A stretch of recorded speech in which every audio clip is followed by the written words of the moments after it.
thank you for joining us for Birdwise in June 2007. In addition to our regular features, the news, calendar, and feather report, we'll begin a two-part series called Two Tales for Two Pigeons. We'll take a visit to Ellis Cove. We'll go to the email bag and see what we pull out. And our Birdwise educator will tell us a story on a mixed duck brood. But first, a bird from our sponsor. The winter wren is our bird for this month. He has the great scientific name Troglodytes troglodytes. It's a common resident of the coniferous forest statewide. This species is found around the northern hemisphere with 39 recognized subspecies, 12 in North America. Winter wrens are notable for their extraordinary songs. Although it is only 3.5 inches long, it can belt out a song of great complexity for upwards of 30 seconds. This little cave dweller builds a domed nest in dense vegetation, tree hollows, or under stumps. The male constructs the dome of twigs, mosses, and rootlets, and the female lines the nest with hairs or feathers. Usually 5 or 6 eggs are laid per brood, and 2 or 3 broods per summer are possible. Winter wrens feed mostly on insects such as bark beetles, weevils, wood borers, ants, and also spiders.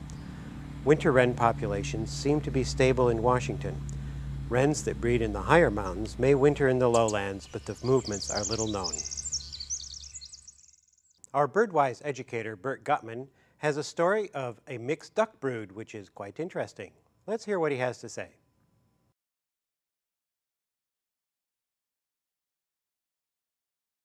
Hi.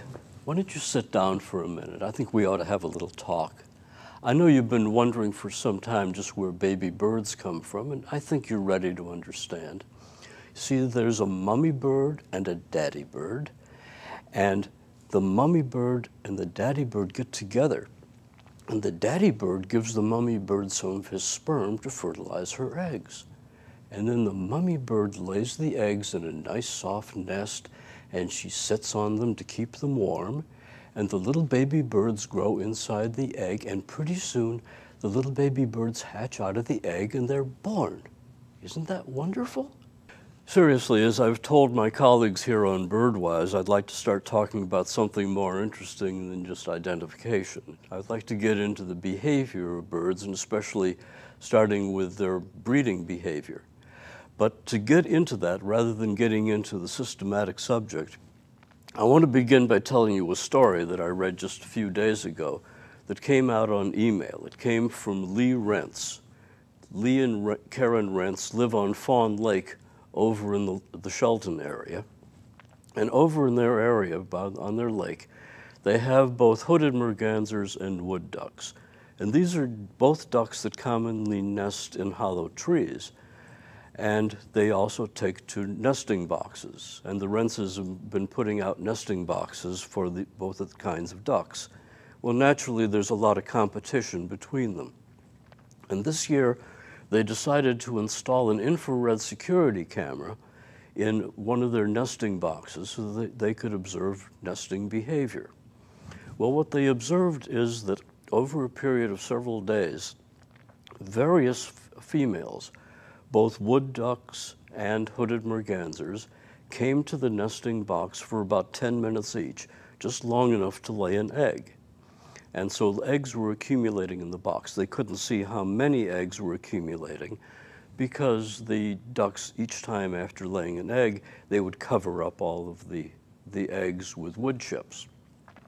Well, finally on April 7th, after they know for sure that 2 different wood ducks came and laid their eggs in the box, a hooded merganser female moved in, and she decided she was going to take charge. And so she settled down to incubate the eggs. And when the female does this, she starts to pull down out of her breast, and she mixes the down in with the wood chips to make a very comfortable mattress. And she sat there snuggling down onto the eggs, keeping them under her, and even pulling up some of the mixture of the feathers and the wood chips to make good insulation. Now, during the time that the hooded merganser was sitting on the eggs, she would leave about 3 times a day. And one of the things that I find most interesting was that while she was away, generally for a period of an hour or so, very often one of the female wood ducks would come into the box for 15 or 20 minutes and sit and incubate the eggs, which seems to say that this instinct to incubate, this maternal instinct, is very strong in these ducks. Now, sometimes one of these ducks would try to get into the box while the resident hooded merganser was still sitting there. And then there would be a fight. And the feathers would be flying, and these two ducks would be jabbing one another with their bills or grabbing one another's neck with their bills. But the resident hooded merganser always won out. There's something about the strength of residence, the strength of ownership. And even when another female hooded merganser came into the box, she also won that fight. Well, finally, on the morning of May 11th, the eggs began to hatch. All the little ducklings began to pop out of their eggs over a period of about 4 hours. And of course, they were very wet, but they soon dried off. And pretty soon the box was full of all of these rambunctious little ducklings, a mixture of wood ducks and hooded mergansers. And they were really very rambunctious. They would sometimes try to climb the walls, and they were running all over the mother. But she was very patient. She just sat there. Well, finally, the next morning, on May 12th, the female went to the entrance to the box, and she peered out for several minutes as if she was trying to make sure that the coast was clear. And then she flew down to the lake, and she probably gave some kind of a signal, and all of the little ducklings started to come out of the box, probably 2 by 2, and they floated on down to the lake. And she gathered them all together, a nice little mixed brood of 4 wood ducks and 5 hooded mergansers. And they evaded an otter that had come by a little while before. Otters are predators on little ducklings like this, and they all swam off. So, as usual, I hope you can grab your binoculars and go out in the field and watch, and you may be able to find some of these broods of ducklings with their mothers. Since summer is the nesting season and birds do lay eggs, it'd be nice to learn a little bit more about eggs themselves. Let's go to Dennis Paulson at the Slater Museum and have him describe a nest with its eggs. Buick's wren nest that was found in a mailbox. The mailbox was abandoned, and the person checked it every couple of days and finally found that there were no birds there. Apparently something had disturbed them and they had abandoned the nest. So he brought the nest in with us with its load of eggs, which we kept. These eggs had to be blown, had to have a little hole punctured in them, and then the yolk blown out of them with a little blowpipe.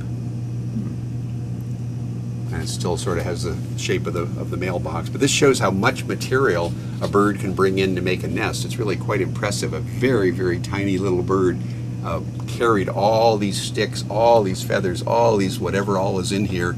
Lots of feathers, robin feathers actually, some of them, and some bigger ones as well. And some fur maybe, and all this material just to make that nest. This is a myrrh egg. They're wonderful eggs. They're very, very pointed because they lay them on cliff nests, and being pointed makes them roll in a, we can't really do it in this space, but it makes them roll in a circle instead of rolling off the ledge. These are gull eggs. They're probably something like glaucous-winged or western gull eggs. They're really beautiful. The female has pigment glands in her oviduct, and as the eggshell is formed, the egg is in this oviduct for a while, and while it's in there, these pigment glands are basically squirting out pigment and coloring it. So you get things like scratchy lines like this because the egg is actually moving around in there. An oviduct has peristalsis, the same as our guts have. It actually moves things down it, just like our gut moves. We won't talk about down it.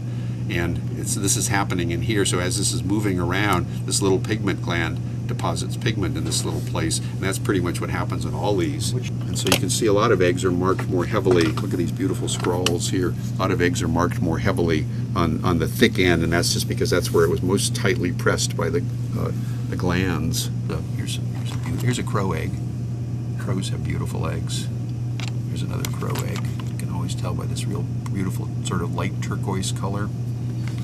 These are coot eggs. I recognize coot eggs. They're quite pretty. what else? This is probably a goose. 704. Oh, this is another myrrh egg. See this pointed thing? It shows you how incredibly much myrrhs vary in color, from white to blue, from unspotted to spotted. Quite amazing. And so each myrrh lays a single egg, so when a myrrh comes back to its nest, it can actually recognize its own egg. People have done experiments moving eggs down ledges and showing that the myrrh actually, if you move it only so far, the myrrh will come right to its own egg. If you move it much farther than that, then they all of a sudden don't recognize it anymore. So they obviously use both the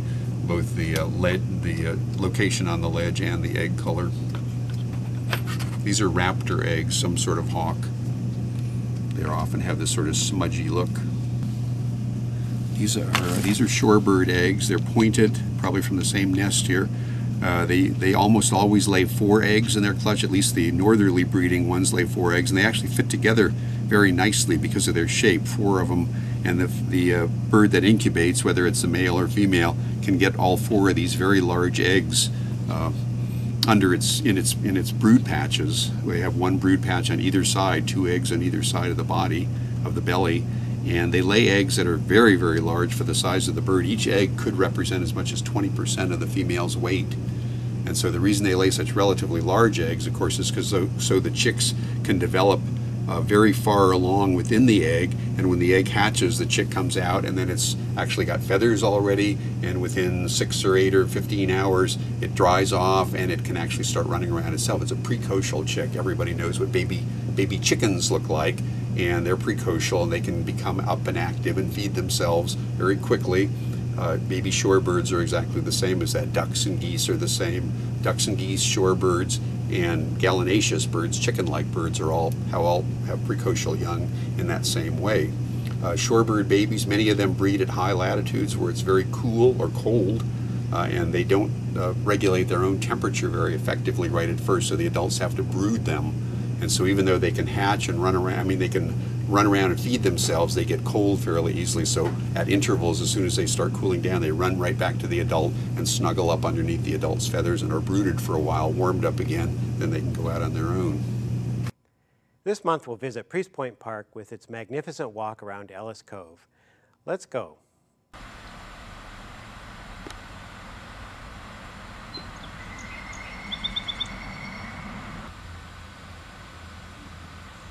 Priest Point Park, 314 acres, offers many opportunities for the birder, but perhaps the most satisfying walk is the Ellis Cove hike on the west side of the park.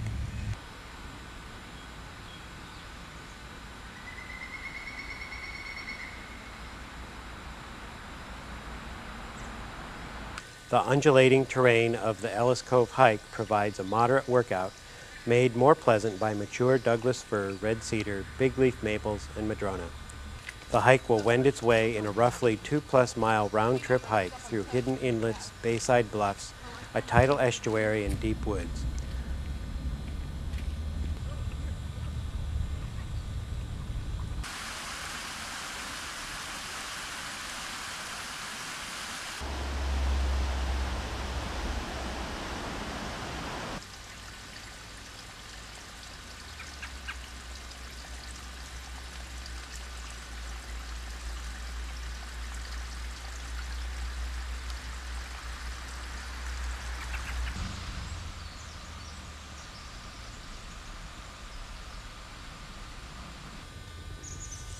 Along the way, you will find a wide variety of birds, from sparrows, wrens, nuthatches, and kinglets, to northern flickers, pileated woodpeckers, and red-breasted sapsuckers.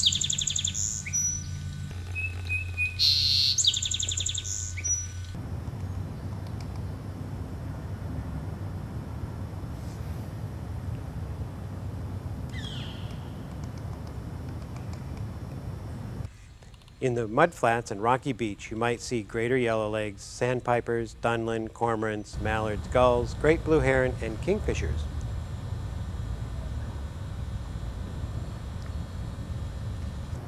Look up in a northeasterly direction as you enter and look for the osprey nest.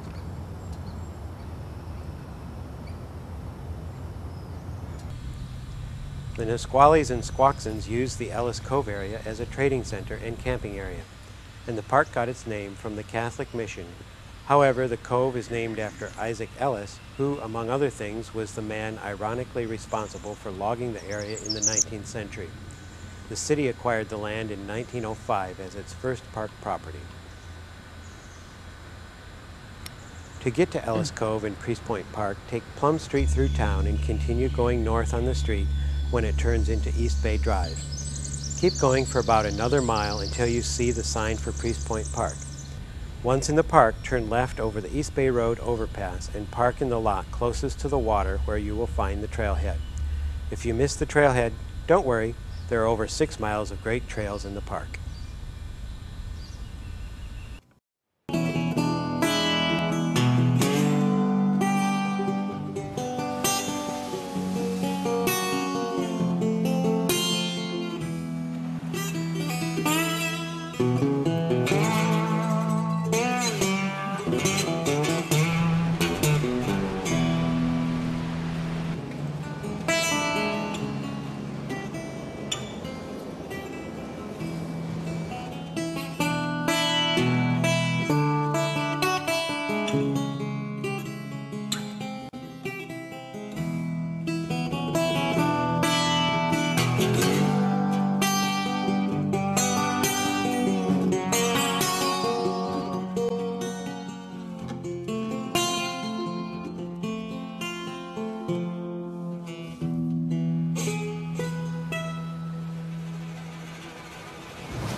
We're going to begin a two-part series, which I call Two Tales of Two Pigeons.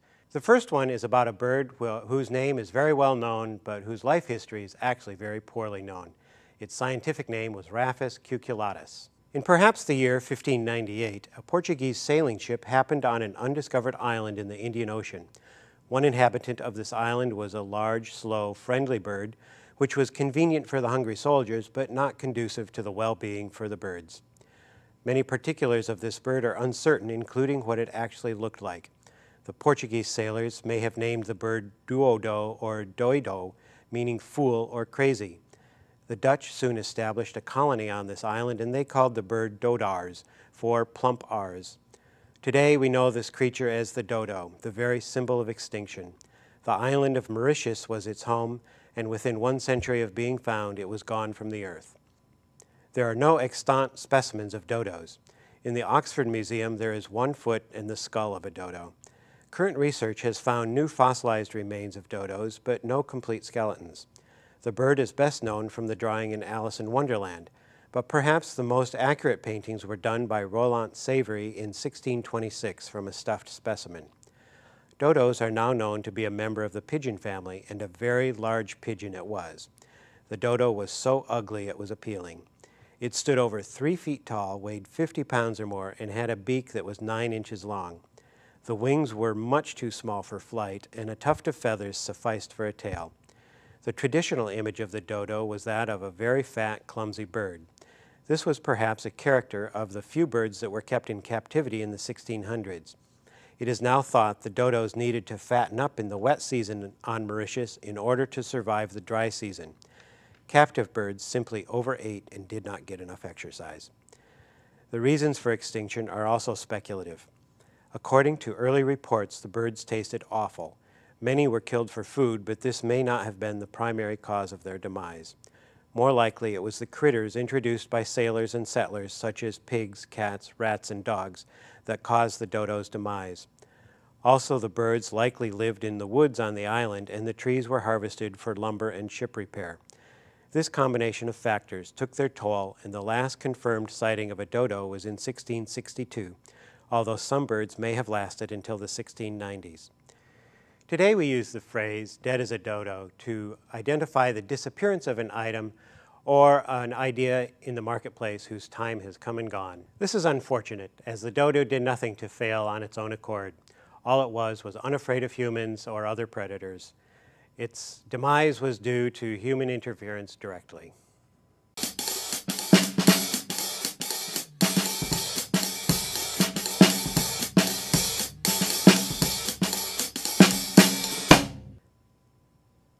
We went to the email bag, and found this question from a viewer regarding a mother robin, which was doing something that looked suspiciously like the bird version of a diaper change. What's going on here? When a parent bird comes in and feeds the babies, they'll often carry away what looks like a little white globe. This is called a fecal sac, and yes, it is the baby's poop. Anyways, the reason for that is to A, keep the bird nest clean, and B, carry away evidence of the babies being there so that predators won't find the nest.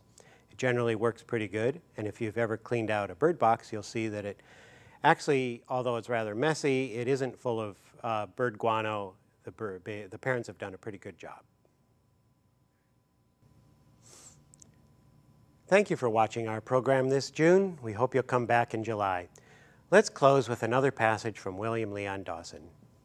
Chick, chick, chick, chick, chick is the winter wren's way of saying how do you do when you invade his domain in the damp forest. The voice is a size too large for such a mite of a bird, and one does not understand its circumflexed quality until he sees its possessor making an emphatic curtsy with each utterance. It is not every day that the recluse beholds a man, and it may be that he has stolen a march under the cover of the ferns and salal brush before touching off his little mine of interrogatives at your knees. If so, his brusque little being is softened by a friendly twinkle as he notes your surprise and then darts back chuckling to the cover of a fallen log. It is the winter wren, chiefly, which gladdens the depths of the ancient forest with music, partly because of its unique isolation, but more because of the joyous abandon of the little singer. The song of the winter wren strikes the bird lover as being one of the most refreshing in the Northwest. It consists of a rapid series of gurgling notes and wanton trills having all the spontaneity of bubbling water, a tiny cascade of song in a waste of silence.